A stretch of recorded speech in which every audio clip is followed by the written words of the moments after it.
Welcome back to Buster on Vover. On this episode, we open a pack of 1990 Fleer basketball cards to begin this episode. And then I got a couple of subjects to talk about, but let's see if we pull anybody interesting. For those listening to the audio, I'm doing it on video. Got a Karl Malone, 1990 Fleer. Karl Malone. He had a hell of a 90s, that's for sure. Purvis Short, Checklist, Darrell Walker, Jeff Malone, Charles Smith, Mitch Richmond, Sam Vincent, Charles Shackelford, Kelly Tripucka, Derek McKee, Pooh Richardson, that's a tough first name, Todd Lichty, Terry Teagle, John Williams, and that is the back. And the checklist, does it have MJ on the checklist? Let's see. Just not have MJ on the checklist. There's Patrick Ewing on the checklist, though. That is the open for this episode of Buster on Vover. In the last few episodes, we talked about everything from Richard Branson traveling to space, traveling post-COVID, UFC Conor McGregor, Jake Paul fighting Tyron Woodley, Adam Silver being the GOAT commissioner, sports betting taking over, venture capital, and strategic investor accessibility. On this episode, two more subjects. The MLB as a whole, sort of failing, but potentially could succeed. Just sad to see, sort of. And classes that schools should be required to teach. All right. First things first, let's talk about the MLB. The MLB is America's pastime. It's the country's oldest sport, professionally played, and has the best history.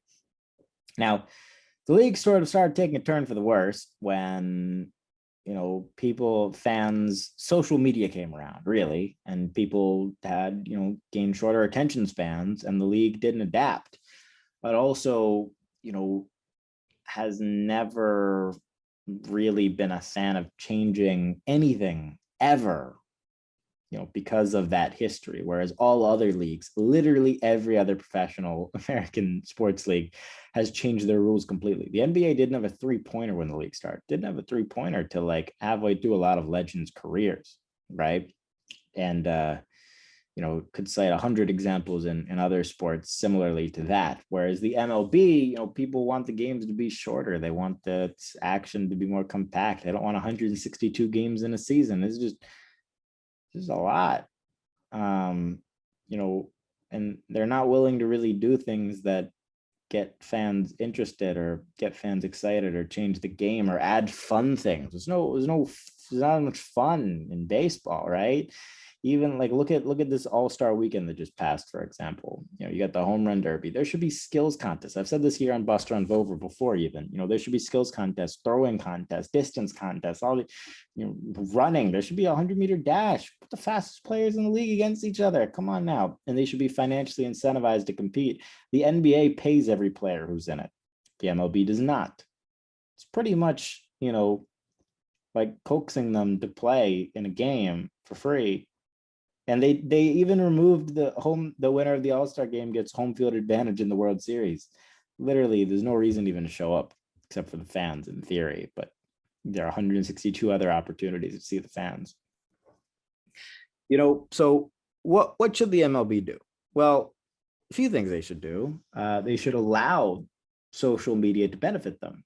The MLB has always had this very, very poor policy, which is essentially opposite of what the NBA and NHL have. Really just, I'll talk about the NBA. That's what I can cite examples to the best. The NBA believes unless you're directly conflicting with live TV viewership and you're talking about the league or promoting the league, you're helping the league. Whereas the MLB believes even if you're a player, you shouldn't be able to post your own highlights from the game because the company that pays for that content, let's say it's Fox or NBC or ABC, they're the ones paying for that content. So you shouldn't be able to post it, even if you're the one hitting the home run in the video, let alone a fan, or let alone a fan page, or let alone anything like that. Now, the first thing I would do, the MLB is starting to lighten up on this stance because they know how much it's hurting them. But there's no way to get stars in a sport. Mike Trout has 2 million followers on Instagram. LeBron James is like 100 million. Why do you think that is? Well, it's because all the other pages are allowed to post them. You allow people to start posting Mike Trout doing all the incredible things he's doing, and the league will improve because of it. That's just the first of very many things, but I try to keep these episodes short, so I'll leave it at that for that. But there's a lot they can do. Classes that schools should require in America: financial literacy, emerging tech, I think should be a class where people just talk and explore about new social media platforms and new technology and get kids acquainted with what is popular and what isn't. Coding, for sure. Those are just some of the ones that come top of mind. Gym but should be even more extreme, I think. Diet and nutrition should be a class for everybody. These are some things that I would consider. This has been Buster on Vover. Hope you enjoyed, and I'll see you on the next episode. Peace.